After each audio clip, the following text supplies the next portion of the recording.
రాజస్థాన్లో ప్రధానమంత్రి మోడీ గారు కాంగ్రెస్ పార్టీ గెలిస్తే తాలిబొట్లు సంపద గుంజుకుంటుంది, మీ బంగారం పైనే కాంగ్రెస్ పార్టీ కన్నుందని చెప్పి ఎద్దేవా చేశారు. దానికి కౌంటర్గా ప్రియాంక గాంధీ గారు దేశం కోసం నా తల్లి తాలిబొట్టునే త్యాగం చేసింది, మంగళసూత్రం విలువ నీకు తెలిస్తే అట్లా మాట్లాడారు అని చెప్పి మోడీ గారికి సెటైర్ వేసింది.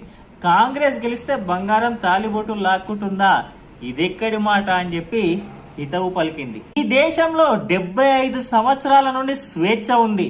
55 ఏండ్ల కాంగ్రెస్ పాలనలో కాంగ్రెస్ ఎప్పుడైనా మీ బంగారాన్ని మీ మంగళసూత్రాలని లాక్కుందా అని చెప్పి ప్రియాంక గాంధీ గారు బెంగళూరు సభలో ప్రజలను ప్రశ్నించారు. దేశం యుద్ధం చేయాల్సిన సమయం వచ్చినప్పుడు ఇందిరాగాంధీ గారు తన బంగారాన్ని దేశానికి డొనేట్ చేశారు తప్ప ఇలాంటి చరిత్ర మాది కాదన్నారు ఆవిడ.